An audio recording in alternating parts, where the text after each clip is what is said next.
Well, I'm going as my wife leaves the scene. She doesn't want to be on the camera. Yeah, like the title says, sort of the first Sunday I've had off in a long time. So I thought I'd just stay here and relax today and uh, out here on the back deck and enjoying myself. It's a beautiful day in North Carolina, and I thought I would just get on and chat a little bit, see who all might jump in and want to chat and talk. Uh, it's good to have a day off for a change. Uh, we had reason we have a day off now is I sold one of the runs that I actually ran on Sunday, so I've sold it. I sold five of my contracted runs out of Greensboro. I no longer am in Greensboro anymore, which is a relief. Hey, Matt, you got a day off too? Yeah, I missing are some of our Sunday guys. I haven't seen Clay online for a good while live, and I thought I would get out here and just kind of chat, uh, see what all guys want to get out here and talk. I've been working on all those Detroits. Sold five trucks, no, four trucks, not five. Sold four trucks yesterday, which is a good thing too. I got rid of a Mack with a Mack engine, a Freightliner with a Cat engine, and a Kenworth with a Cat engine, and I might do that. Is he not going to do that anymore, Matt? I might do that Sunday mornings. I like that time slot and everything, and he's taking a break from it now. Well, I might do that. If you see Clay, tell him I don't want to squeeze his spot or anything, but I think it's a good time. A lot of people like to get out there and chat and everything. And I kind of got up and was waiting to see the different guys that I like to chat with, and I hope they jump in. Uh, we've been working hard in the shop and everything this week. I've gotten, of course, the old proverbial V-pod problem. I mean, we've had several V-pods we've had to put on. We've had a couple of injectors, one that we had to put in, and we're repurposing a couple of, well, not repurposing what I've done. We've got some new partners coming on, and we're putting them together, two of the trucks that we use that run Beckley, and we're still in partners with them, but we had to renumber the trucks and all that kind of stuff and kind of get them up to date. But it's been an eventful, busy week.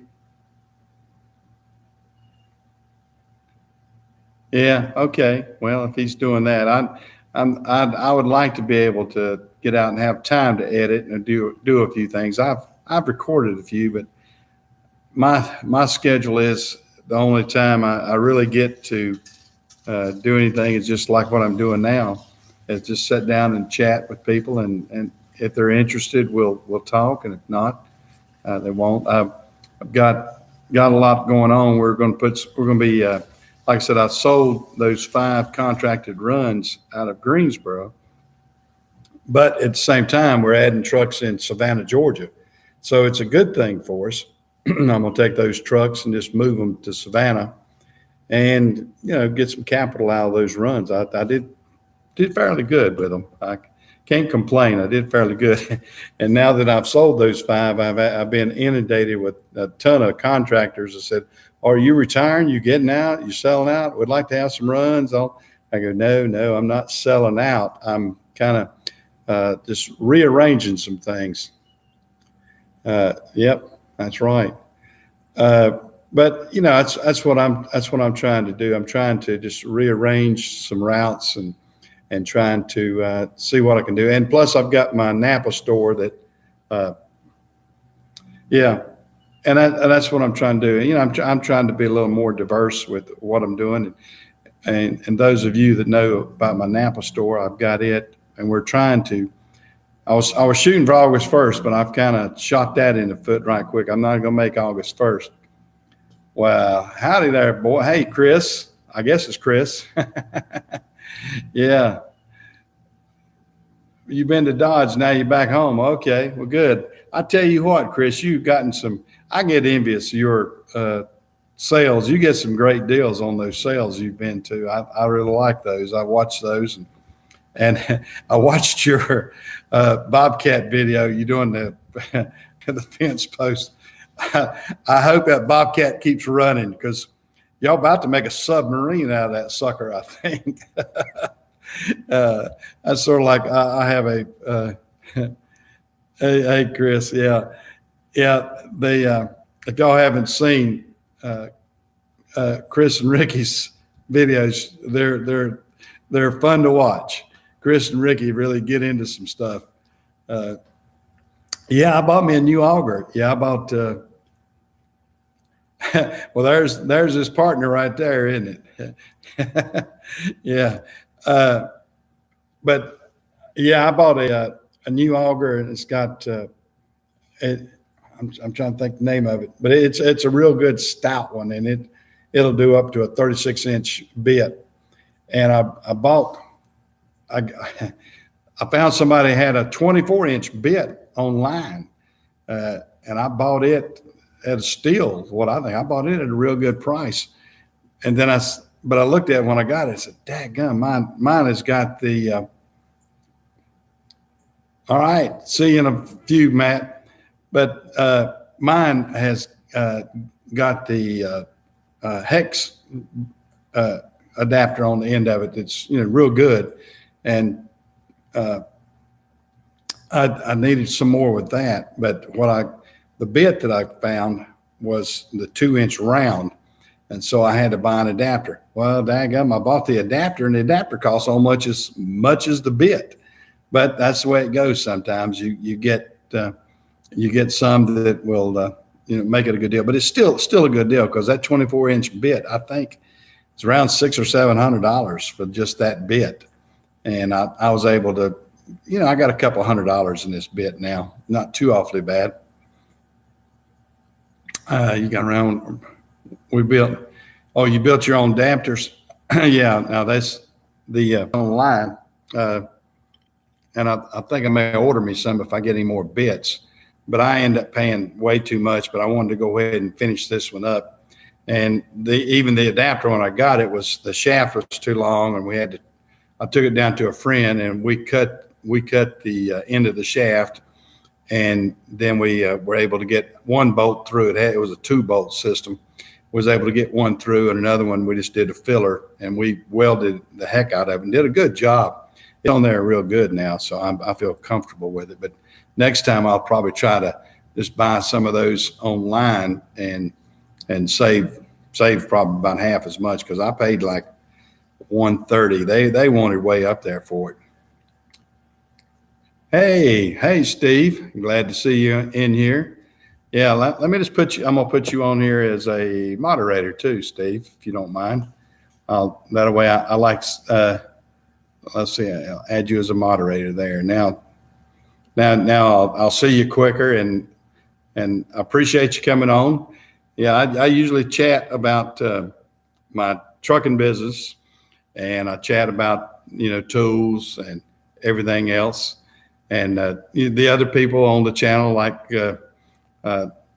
Ricky there and Ricky and Chris. They've got a good channel, that Outcast Projects and everything, and they you'll see a lot of other guys, JC Smith and some of the other guys, Matt, all these different ones that come on. They all very talented people, good people to talk to and chat with. So we try to have a good channel of people that want to just talk about the tool community. And excuse me, guys, I hit my desk there. But let me get that down a little bit here. I'm just working off of my Chromebook here, my Pixel book, and hope the picture's coming through good. I haven't asked anybody. I hope the picture's good and the quality's good this morning. Yeah, the work community. That's about it. That's the way you want to talk about it. And I like talking to different people about what kind of work they do and those sort of things. I'm the old guy in a lot of these groups, I guess you might say. I appreciate that, Renegade. And here, I'm gonna put you in here, and I'm going to make you a moderator too there. And I like seeing all those blue tools up there.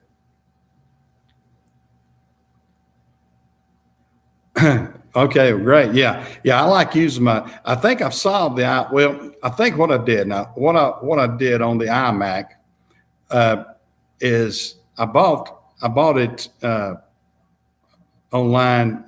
It's a refurb, and the sound card or something, evidently that was what was bad about it. But the heck, it's a great little computer.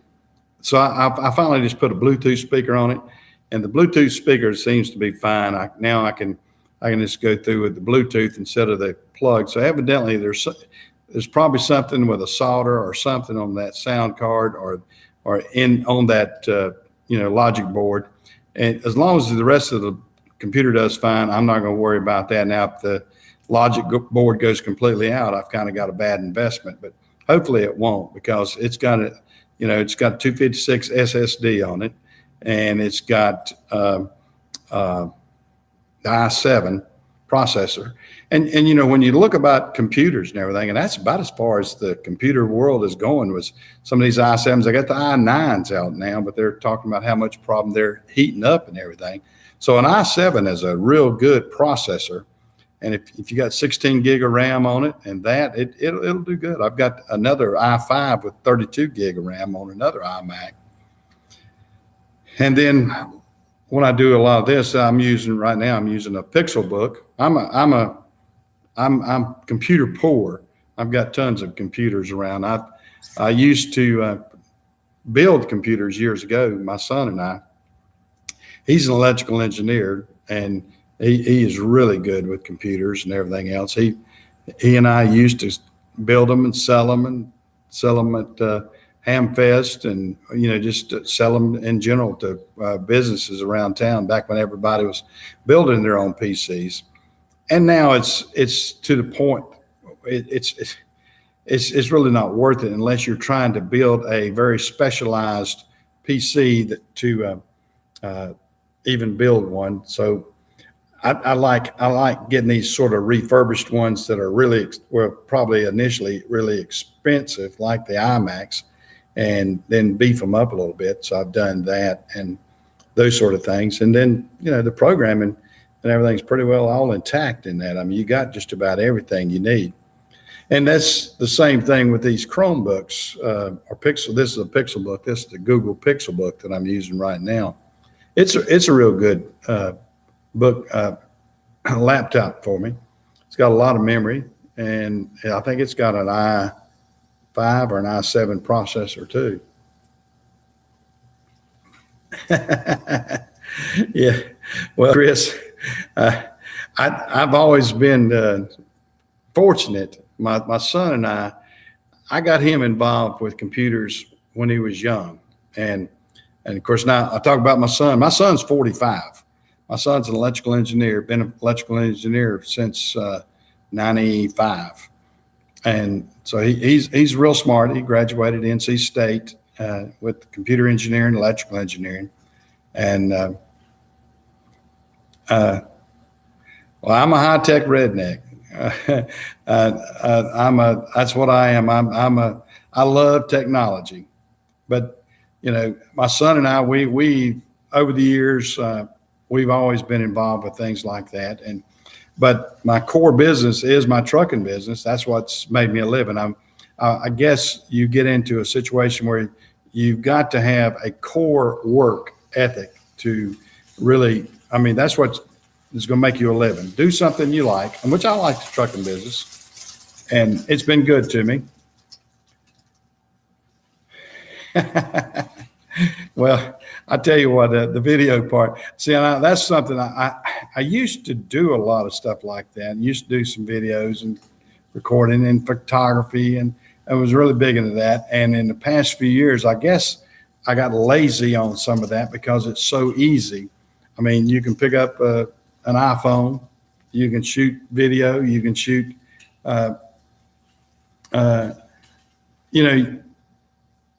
Oh, you're a machinist by trade, Steve. Well, now that's what my son is wanting to do. My son, we've been buying, and I may need to get some advice from you, Steve, because that's great. My son loves it. Now like I said, he works for a company, ABB, Baldor. If you're familiar with the Baldor motors, they build the Baldor motors. He's been with them since '95. He's like I say, electrical engineer. He's over DC engineering at the Shelby Kings Mountain plants, and he loves the machine part. And he years ago, I mean, it's sort of funny. I'm glad my son is that way. He got big into when he was young. He got big into the computer part. And he did real well with that. And he's, like I said, got his education, did real well with that.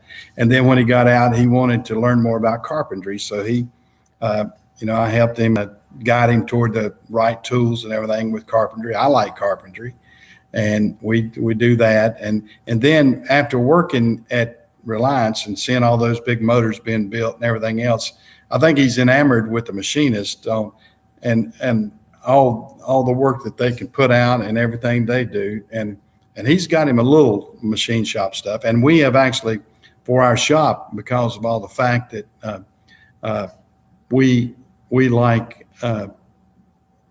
building some things for ourselves, we're trying to get our shop over at the new dealership. We're trying to get some new tools. And fortunately with me, I've got 3-phase power over there.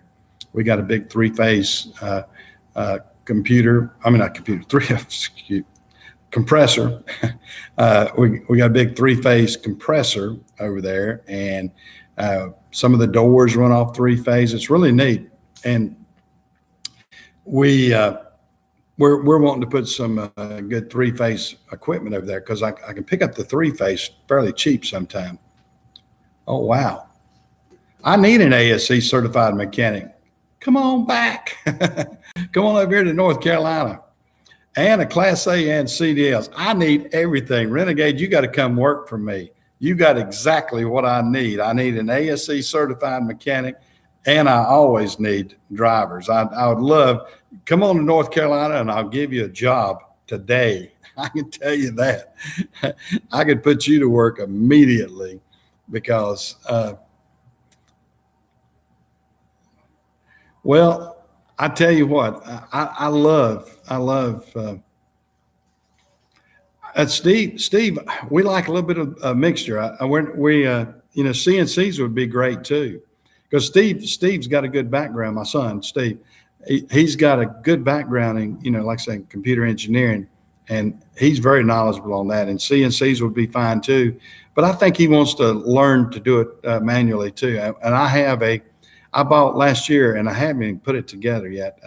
I bought a new milling machine and a new lathe, and we haven't even, they're Grizzlies. I bought a Grizzly milling machine and a Grizzly lathe, and we hadn't even put them together yet. So I need to get that done, but I've got a lot of irons in the fire, you might say.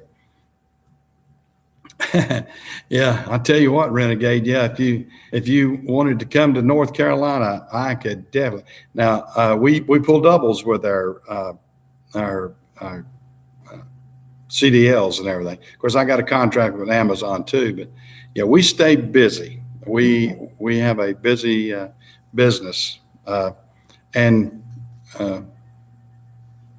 oh yeah, that's great, Steve. Yeah, that's what I think my son would like to do. But we like to stay busy. Oh me, yeah. And talking about boxes, I always try to think outside the box. My wife gets to me sometimes. She says, "When are you going to ever quit thinking about some new project you want to do?" And I don't want to. And I have friends of mine saying, "When are you going to retire, Mike?" Well, I mean, I'm 67. I'm of retirement age. Yes, I could quit. I could sell everything I have and quit. But guys, I'm loving it. I like what I do. I don't feel old, at 67. I think I'm. Wow, you have tankers, doubles in Renegades. You got to come work for me. I pay good. I can tell you that. You got to come work for me. Now where do you live at now? Is it Kansas? Is that where you're at? Because I don't. The nearest trucks I have are in Savannah, Georgia. If you're in, and I've got trucks based in North Carolina. That's the only ones I got. North Carolina and Georgia.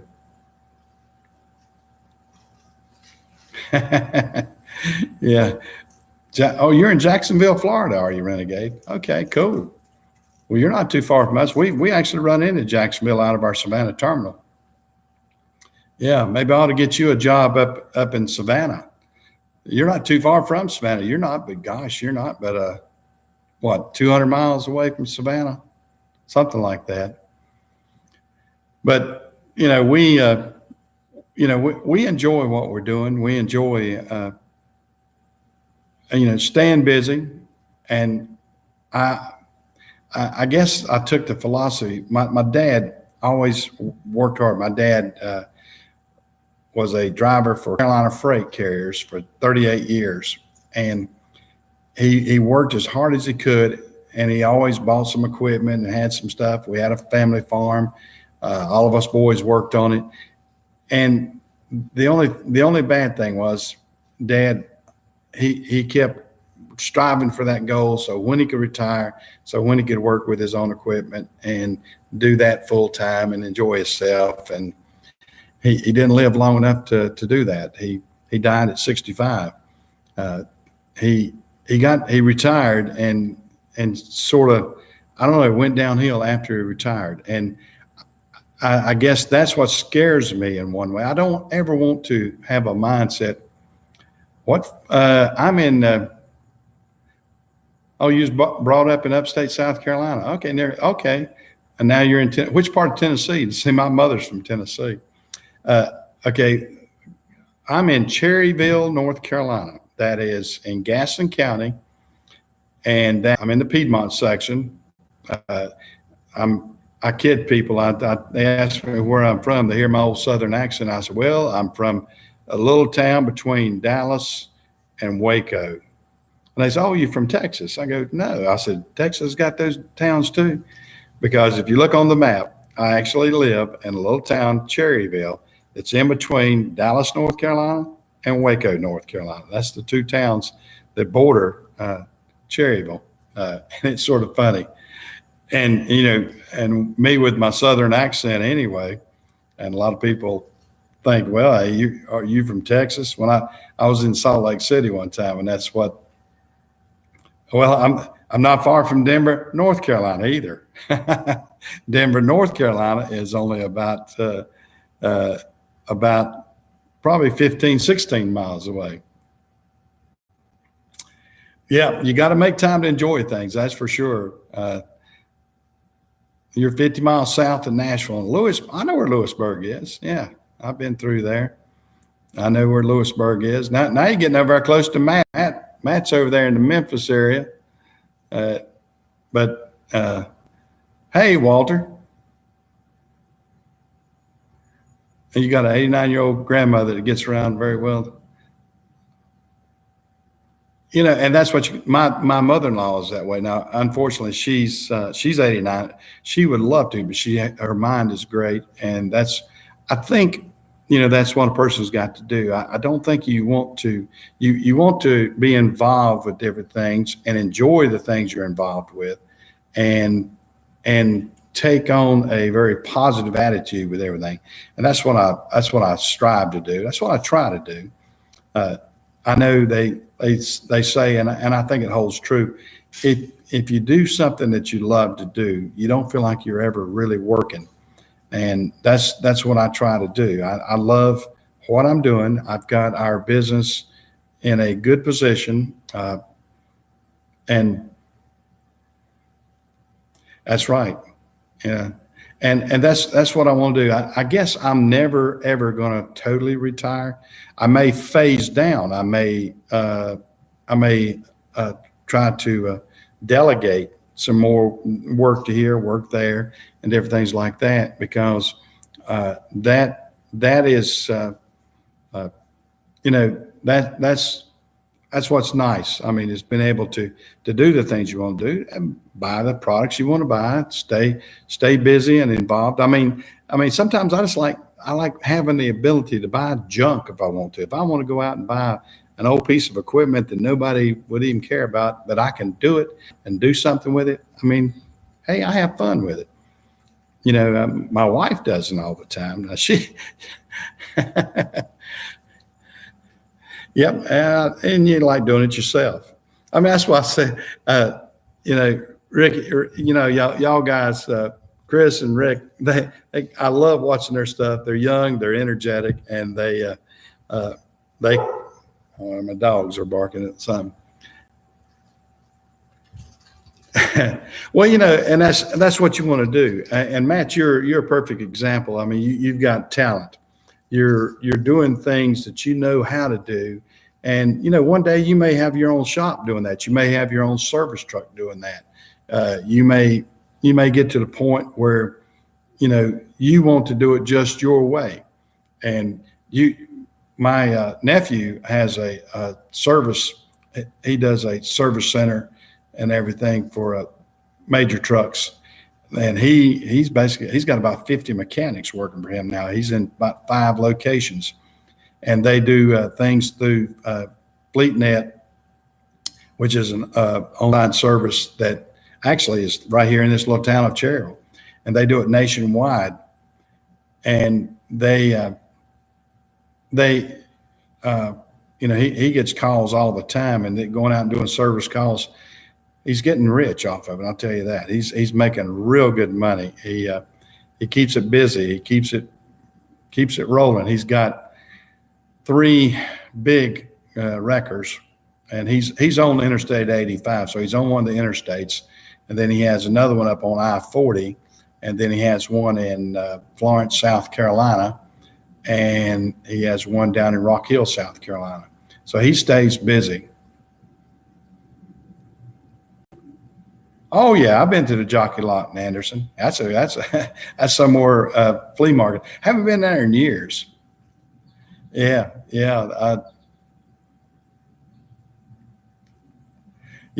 You'd be surprised, Matt, with somebody with your talent and everything. Of course, now you may want to. I mean, I'm not trying to encourage somebody. If you don't feel the comfort level to doing it by yourself, don't do it. I mean, there's nothing. I mean, I never know what somebody else's debt service is or what you got in mind. And, if you're more comfortable getting a good salary, which you can demand a good salary, I mean, that may be better for you, and then get away from it for a while. I mean, that's not a bad thing either. But it depends on what if you want to do as an entrepreneur, in my opinion. I mean, if you desire to be your own boss, have employees, and have people working for you, then that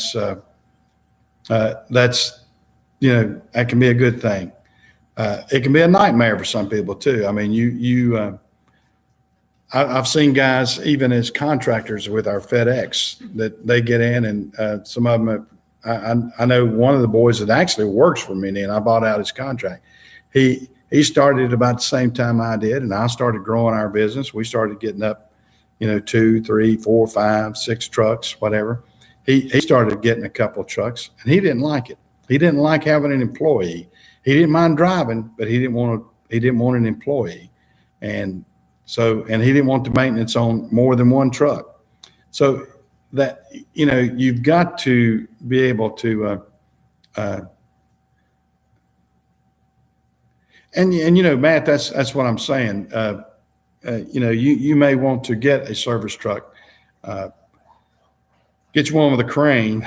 I got a one that we built. We got a big service truck. Actually, we got it from your former employee. We got one that we used to be with Clark Power, and had the crane on it and everything. We were able to pick it up cheap because Clark had gutted the truck and there wasn't anything left but the body. So we bought the body and the truck and 2 other pickups from Clark Power, and we were able to get it at a decent.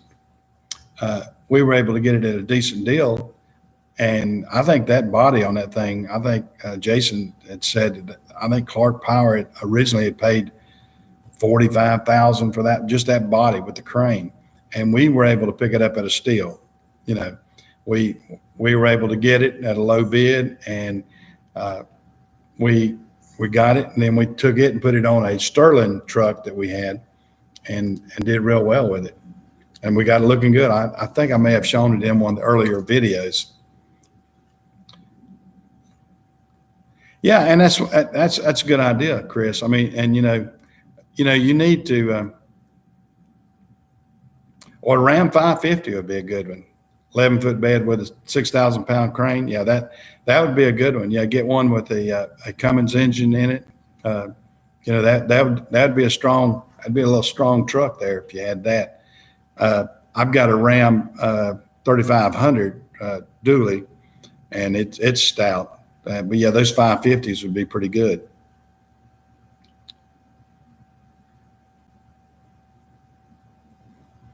Yeah, Steve. Yeah, and a retail shop, a machine shop would probably be harder. Of course, I don't know if you do good work, and I guess it depends on the area you're in and what a lot of that draws. I never know, but it's good to have an idea. And with a machine shop, I've seen guys that just start in their basement with a machine shop, something like that, and then maybe get a niche business that you're doing work for, and then let it grow from there. It's always good to have that. I mean, you just don't want to put out a shingle and say, hey guys, I'm in business and come see me. I think it's always good to gradually move into these things, and especially if you got a family to support and everything else, that's what it would do. Okay, yeah, an F450 would be good. I was looking at an F550. Oh God, yeah, with a 7.3 in it, that. So that means it's at least an 03 and back. If it's like an 03 99, 03, any of those with a 7.3 in it, that'd be great. I got a service truck with a 6.0 that's been bulletproofed, and it does pretty good for us. Yeah, or especially those cows in the rental houses. That's even worse, Chris. I'm not. We have cows on our pasture. I live out here on the backside of our farm, and we have cows down here, but we rent the pasture to guys that have the cows. I like cows, and I like being here on the farm, and I like the lifestyle that we see, but I don't want to mess with cows. I did it when I was young. It's just not my thing. And I don't like rental houses either. I also go with you on that. Oh, sorry to hear about that, Steve. I had one of my best friends. He lost his wife this past week, and that's tough. Do you have any children, Steve? Grown children, or you say it's just you? Well, that would give you something different to do, Steve. If it's just you, I don't know how old you are or whatever, but you got grown children. So you're in your late 40s, early 50s? Okay, 2002. Okay, 200,000. Oh, 200,000. That ain't much. Yeah. Yeah.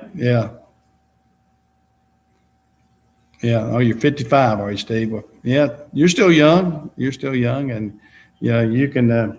You probably have a retirement plan already figured out and everything. I got my dog here. He's trying to. All right, pup. Don't be licking me. My dog. I've got 2 border collies. One that's real friendly or over friendly with me.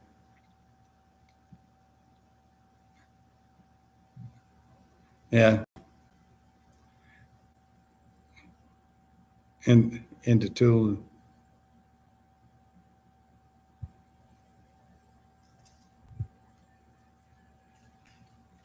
Yeah. I tell you what, cancer is a tough one. Cancer is a tough one. Yeah. That's the thing. And that's what took my friend's wife. She found out she, they were at the beach a little over a year ago and down there, and she broke a bone in her leg, or was it her arm? Might have been her arm. Uh, no, it was her leg. It was her leg. I'm sorry. And she broke her leg, and they went and they found she had bone cancer, and they thought they had it solved and in remission, but no, it didn't work out that way. That's a tough one. That's a tough one, guys. It really is. And of course, we're all going to be going through something. I lost my mother this past year. She was 89. She had Alzheimer's, and it's tough to lose the family members, and it's tough to do things like that.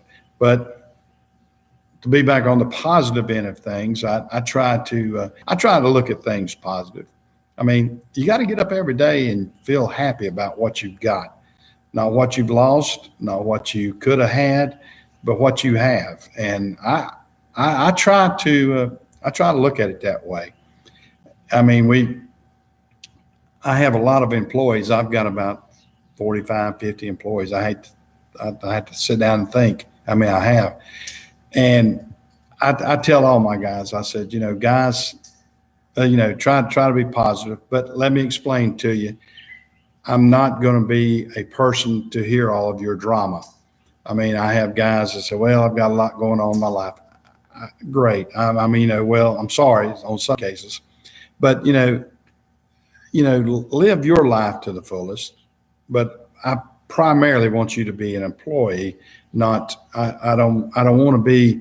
I want to be friendly to you, and I want to be a friend that you can call on. But I can't. I can't let it be a Peyton place used to be, or I can't let it be a soap opera. You have to define where your business starts and stops, and then anything else, you have to look at it a little bit differently. But yeah, I hear drama stories all the time, and I tolerate as much as I can, and I try not to be sound mean to anybody, but I really can't live their life and my life and enjoy my life. And that's exactly right, Steve. You got to put your feet on the floor. You got to get up and you got to say, what am I going to do today? What positive thing am I going to do today? What am I going to do that's going to make it?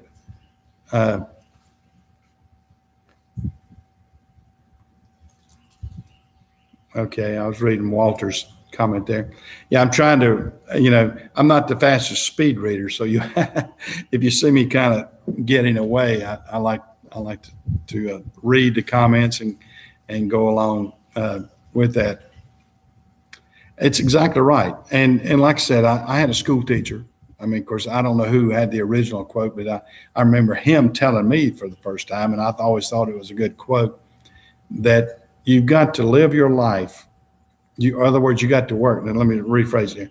You got to work like you're going to live forever, and you're going to have to live like you may die tomorrow. And that kind of encompasses exactly how I feel about things. I mean, you get out there and you work like you're going to live forever or 100 years or whatever, but you live your life in a comfortable manner and say, I'm going to be nice to people. I'm going to try to be good to people. I'm going to try to, do the right thing. And then everything else kind of falls into place, because the people that I think that say, well, I'm going to work hard and then I'm going to quit and then I'm going to sit back on the beach or fish and do this. I don't think it's I don't think it's a good philosophy. So I try to do that. And I go back, I kind of harken back to when I remember my granddad. He was a very smart guy as far as knowledge. He wasn't well educated. He only had a third grade education, but I always really admired him because my granddad could do all kinds of things. And he used to tell me, "Oh yeah, I started to do this, but I didn't," or "I wanted to do this, or I didn't." And of course, now he did some things. He opened up a restaurant. He opened up a fish camp on his own, and he was in business for himself a number of years. And I admired him for that too. But he used to tell me these things that he wished he had tried or wish he had done. And I guess the risk factor for me is I've risked things. I've tried things. I mean, if I went through the list of things that I've done in the past 50 years, it would kind of boggle your mind. I've been involved with a lot of things. I'm gonna give you a quickie. I'm gonna give y'all a Reader's Digest version of what I did. First off, I mean, my very first job that I had as a kid, I was a curb hop at a local restaurant. And of course, I didn't do the roller skates or anything, but I was a curb hop. And then my next job, I was still a curb hop, but my next job I took on as a bus driver at the school. So I drove the school bus. Back then in the 60s, they would actually let you do that. You could drive the school bus and, hey, they were paying great, $35 a month. Say, I mean, who would want to turn down that kind of salary? And 50 cents an hour curb hopping, but I'd get tips and everything, make more in tips than I did my salary. But they fed me. They gave me all I wanted to eat. So I loved that too at the local restaurant. And then after, I was 16 when I got my bus driver's license. And then later on, about the next year, Carolina Freight, which was in our local town, and that's where my dad worked. He was a truck driver at Carolina Freight. He was one of the major carriers in the United States and based here in our hometown. They needed extra help on the dock. So they recruited some of us football players to come after football practice to go load freight. So I used to, go down to after school, after football practice. They would say, "Well, how many people you need?" And they'd say, "Oh, we need 10 guys." So 8 or 10 of us would go and we'd go work the docks at Carolina Freight till 11 o'clock at night, then go home and go to bed and do it again. And then, I would pick up 2 or 3 days work on the weekends. We would work full shift on the weekend. And, so I got started into the freight business that way. And then after high school, of course, I continued on with that. I got hired regular as a yard switcher because during that time, I'd looked out on the dock and I'd seen these guys switching the trucks and I go, crap. So that's what I want to do. I don't want to load this freight. I mean, this freight's tough, and so this, I enjoy, driving better than that. And I'd already driven a school bus. And I went to the terminal manager and he said, "Well, yeah, you go out there on your own. You learn how to switch and everything. We'll give you a test. And if you get good at it, we'll let you be a part-time switcher." So I did that and learned how, went out there on my own and rode with one of the other switchers. He let me practice and learn how to switch and back in the trailers. And I did that for several months there and then worked extra. And then since I learned how, and they tested me and they gave me a test to make sure I could do it good enough. They let me work extra on the yard. So I started doing that and got hired regular on the yard. I got hired as a regular employee on the yard, got hired, put into the union, the whole works. But by doing that, I kind of got my, feet wet on the driving part and I got good at it. I'm young. I'm 17 years old. 18 years old. And I was doing that for a while. And of course, during all that time, I was dating my high school sweetheart and love hit me like a ton of bricks.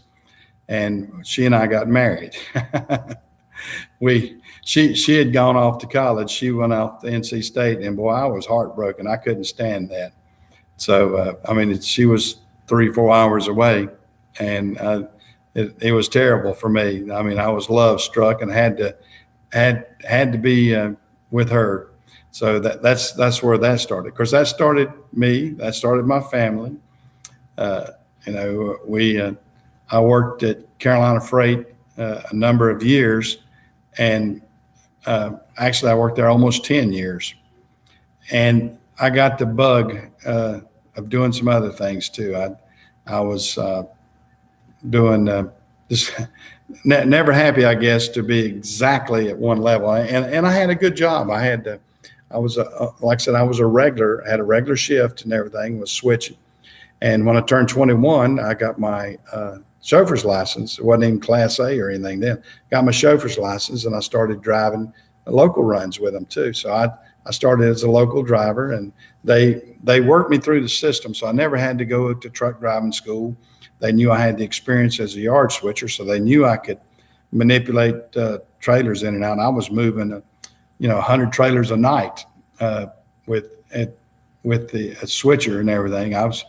I'd gotten really good at backing in trailers, and still to this day, people they'll see me back a truck and trailer in. They go, "Man, you're pretty good at that." And I go, "Yeah, I got a few years experience, about 55 years of it."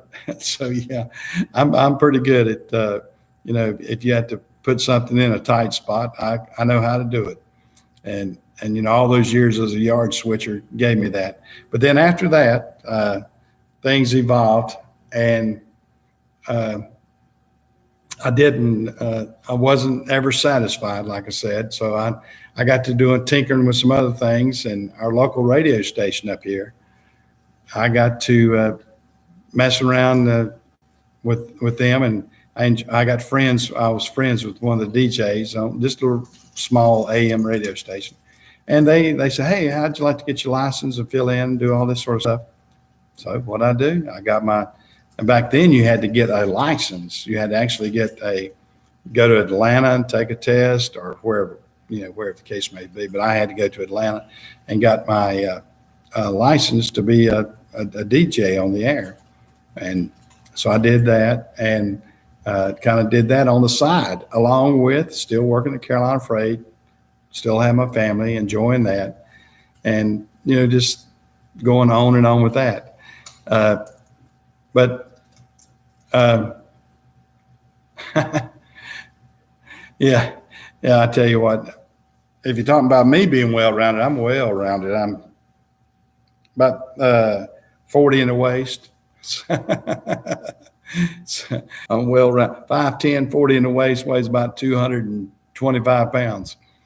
But I've always been intrigued with electronics, radios, everything, mechanical. Okay, in search of a white eagle I spotted recently. Okay, great.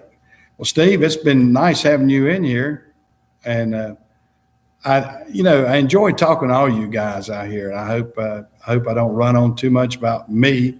I like to hear about the different guys too, and I'll tell these guys later on and everything. But I like. Well, thank you, Steve. You jump back in here when you see us on here, and there's a lot of good guys that jump in here. Matt, Chris, Renegade, some of these other guys there, and there's a other group, 100 or so that jump in and out. JC and Clay and all these different ones that will jump in and out here. And I hope you can pop in here and talk to us some more. We enjoy it. I enjoyed talking with a lot of the guys and chatting with the guys. That's what this community. It's great to be able to have a community of guys with similar interest, mechanical interest and trucking interest for me, and yeah, we just like talking. Yeah. and that's me. I'm a talker, that's for sure, and I ramble on and on. Like I said, guys, don't let me bore y'all with my life. I mean, I can go on and on because I've got a long life, and I've done a lot of things. And one of these videos, I probably need, and I've had a couple of guys ask me about it. Said, how'd you get started, and how did you do the things you did? He likes stories. I just hope I don't put you to sleep. That's the main thing, Chris. Yeah. But, I enjoy, I've had a lot of life experiences. I have. I have been very fortunate. I've had some things that did not turn out well, but I've learned from those mistakes too. And I just hope I don't have many more of those mistakes. I've been fortunate to do things, and that some people have. I know you get to a level, and certain people say, "Well, golly, he's got everything, his stuff given to him, or what?" No, it hadn't been. I worked for it. I worked hard for it, and I've not. I don't have a silver spoon. That's for sure. I don't have a silver spoon, and I haven't been given tons of things.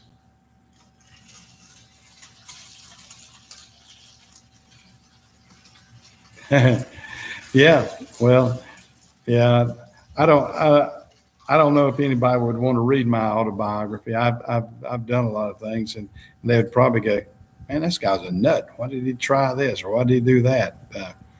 But it is what it is. I'm happy with it. I'm happy with it, and I'm happy that I'm able to converse with a lot of people in my life. I'm happy that I've gone to through the different things that I have. It's yeah. Well, yeah, I've got interesting parts and uninteresting parts. I've got a lot of boring facts about my life too, and I'm in a way that you do, Matt. I think it's interesting to know, and I admire. And my oldest brother Don, was a diesel mechanic. Unfortunately, he's got Parkinson's right now, and Don can't do the work that I wish he could do. But his son is carried on. His son is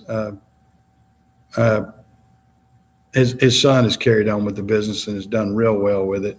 That's one I was speaking of a while ago, and so it makes me feel good, and it makes me feel good that I came from a family that was not a rich family. We were a hardworking family. My dad was a hardworking man, and he taught us well how to work. And we had a farm. He had a family farm, and we raised chickens and cows and pigs, and lived off the farm somewhat. I appreciate the fact that my dad instilled work ethic into us, and by doing that, it did not make me feel bad about working. I think today's society we don't have many people that really want to work. We have a lot of people that want to get things, but they don't want to work for those things. And that's the problem I see that goes on out there. I mean, we have a lot of people that they would rather make a living off of a YouTube video or make a living off of doing nothing. I mean, I like my YouTube videos. I like who we are. I'm not even at the monetized thing. I'm not trying to do that. If mine ever turns into something, so be it. It does. But do I need to live off of it? No, I don't. And I think as a business person, I'd like to see anything that I try be successful. I mean, that's what I'm saying. I would love my YouTube channel if people like to listen to my rants.